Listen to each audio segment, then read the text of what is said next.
So hello everyone, তোমরা সবাই কেমন আছো? আজকে হচ্ছে দীঘাতে আমাদের ডে 1, কিন্তু ইভিনিংয়ে। তাই সন্ধ্যাবেলায় আমরা আজকে বেরিয়েছিলাম। কোনো কাজটা ছিল না বলে ভাবলাম দীঘার এই ছোটো ছোটো মার্কেটগুলো একটু ঘুরে দেখি। এখানে খুব সুন্দর সুন্দর হাতের বানানো জিনিস পাওয়া যাচ্ছিলো। তো আমি ভাবলাম তোমাদের সাথে অল্প এগুলো শেয়ার করি, কারণ আমার মতো তোমরা অনেকেই আছো যারা এই ছোটো ছোটো জিনিসগুলো দেখতে খুবই ভালোবাসো। তো এখানে এগুলো সবই যেগুলো যেগুলো দেখানো হচ্ছে সেগুলো সব তারা আমাকে হাতে বানিয়েছে। তো ভাবলাম এই মার্কেটটা কিউট ছিল, আর ছোটো ছোটো খুব সুন্দর সুন্দর জিনিস পাওয়া যাচ্ছিল। তো ভাবলাম তোমাদের সাথে অল্প শেয়ার করি। তো এখানে খুব সুন্দর হাওয়া দিচ্ছিল, তাই জন্য ভাবলাম এখানেই দাঁড়িয়ে কিছুটা ভিউটা এনজয় করি। আর তোমরা তো দেখতেই পেলে আমি তোমাদের কি দেখানোর চেষ্টা করছিলাম। হ্যাঁ, এখানে সব রকমের কাঁকড়া, মাছ, প্রন, কি সব আরও মাছ ছিল, আমি অত তো নাম জানি না। এগুলো সব কিছু রোস্ট করে নাকি খাওয়ানো হচ্ছে। এখান থেকে খুবই বাজে স্মেল বেরোচ্ছিলো, তাই জন্য আমি প্রথমে ভাবলাম যে আমি খাবো না, মানে খুব কেমন একটা জিনিস গন্ধটা ছিল। বা দেখলাম অনেকজনই খুব এনজয় করছে, খাচ্ছে। তো আমি ভিডিও বানানোর জন্যই জাস্ট ওই জায়গাটায় গিয়েছিলাম, ভিডিওটা বানিয়ে নিয়ে চলে আসছি। কিন্তু আমি অ্যাট লাস্ট ওখানে গিয়ে এই মাছগুলো ট্রাই করেছি, কারণ সবাই বলছিল দীঘায় আসবো আর মাছ খাবো না, তা কি কখনো হয়? তো এখানে একটাই দোকান বলবো না, এখানে অনেকগুলো দোকান আছে, তোমরা ঘুরে ঘুরে দেখতে পারো। তারপরে এখানে তারা অনেকজন থাকে যারা যে প্রন থাকে ওর ভিতরটা পরিষ্কার করে না। কিছু কিছু দোকানদার থাকে তারা খুবই ভালো করে পরিষ্কার করে। তো আমরা ওই দোকানটাতে গিয়েছিলাম, যে দোকানটাতে তারা হাত দিয়ে বের করে প্রনটাকে পরিষ্কার করে ক্লিন করে দেন রোস্ট করছিল। এখানে বইয়ের একটা দোকান ছিল, তোমরা তো জানোই মেয়েদের এই জিনিসটা কতটা ফেভারিট। তো আমিও একটা বই কিনেছি, এটা তোমাদের আমি পরে দেখাবো।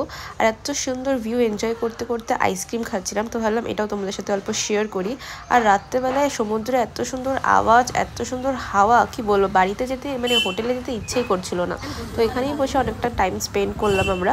মোটামুটি এখানে বসে 11:30 বেজে গেছিলো, কারণ আজকে ছিল আমার আবার ছোট মেশোর জন্মদিন। তো সেটা রাত্রে 12টার সময় সেলিব্রেট করা হবে। তো তাই জন্য আমরা যতটা সম্ভব সারপ্রাইজ প্ল্যান করছিল ভাইরা বুনুরা। তো আমরা ওখানে বসে আড্ডা মারছিলাম যাতে ওরা সারপ্রাইজটা প্ল্যান করতে পারে, আর আমরা ঠিক রাত্রিবেলায় গিয়ে এটা সারপ্রাইজটা সবাইকে দিতে পারি।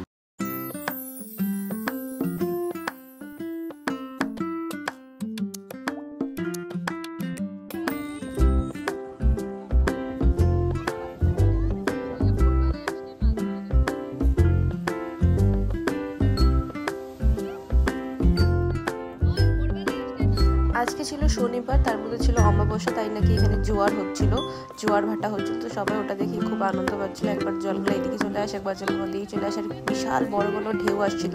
তো ওটাতে দেখি আমরা সবাই একটু ইন্টারেস্টিং, মানে মজার একটা ব্যাপার, কোনোদিনও দেখি করে ভয়েস ওভার দিতে হচ্ছে আমাকে, ব্লগটা ভালো করে শুরু করতে পারছিলাম না। আর এত হাওয়া, চুল সব এলোমেলো হয়ে যাচ্ছিলো, উড়ে যাচ্ছিলো। এবার তাও আমি যতটা পেরেছি, আমি যতটা ট্রাই করেছি তোমাদের জন্য ভিডিওটা শ্যুট করার, ভিডিওটা ব্লগটা বানানোর জন্য, যাতে তোমরাও আমার সাথে সাথে ভিউ এনজয় করতে পারো, ভিউটা দেখতে পারো, এটার জন্য। যেহেতু অনেকটা দেরি হয়ে গেছিলো, তাই এই জায়গাটা অনেকটাই খালি হয়ে গেছে। এখন বেশিরভাগ জনই হোটেলে চলে গেছে, কিন্তু আমরা এখনও হোটেলে যাইনি। কিন্তু বললাম আমাদের আজকে একটা নাইট, একটা বিশাল বড় সেলিব্রেশন আছে, আর একটা সারপ্রাইজ সেলিব্রেশন ছিল। আর এটার ব্যাপারেও একটা বিশাল বড় কাণ্ড হয়েছে, কারণ আমরা মেশোর থেকে পয়সা নিয়ে, মেশোর থেকে টাকা নিয়ে তারই বার্থডে সেলিব্রেটের জন্য কেক কিনেছি। এটা বিশাল বড় ব্যাপার।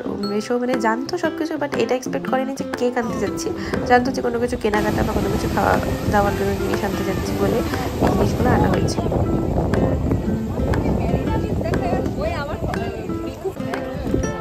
তো এখন অনেকটাই দেরি হয়ে গেছে, আমি ভাবলাম আমরা হোটেলের দিকে রওনা দিই। কিন্তু হোটেলের দিকে রওনা দেওয়ার সময় আমাদের হুজুকে প্ল্যান, যেহেতু সবসময় আমরা হুজুকে চলি। তো আমরা যে হোটেলের দিকে রওনা দিচ্ছিলাম, সেই আমাদের মেশো এসে বলে যে চল কাঁকড়া খাবো, মাছ খাবো। এখানে আসলাম, ট্রাই করে দেখি। তো ওই হুজুকে আমরা সবাই চলে আসি। এখানে আমরা সবাই এসে তারপরে এখানে অর্ডার দিচ্ছিলাম, মাছ কী খাবে না খাবো সব কিছু একটা ট্রাই করার জন্য জাস্ট দেখলাম। তো সব থেকে আমার ভালো লেগেছিল প্রথম মাছটা, জানি ওটার নাম কি ছিল, পমফ্রেট মনে হয়। ওই মাছটা একমাত্র ভালো লেগেছে, ওটা বেশি টেস্টি ছিল। তো আমরা সবাই মিলে একে একে ট্রাই করলাম, খেলাম, দেখলাম।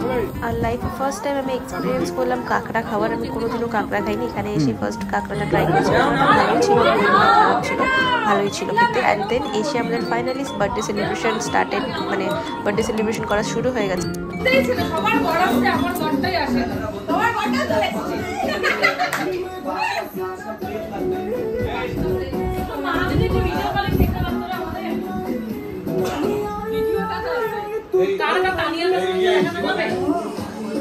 নারায়ণের এই একটা নেশা,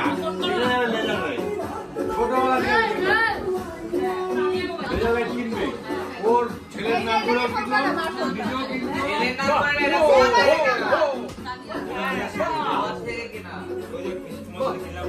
মা ডান্স করো, সবাই ডান্স। মা তোমার ফোনটা দাও।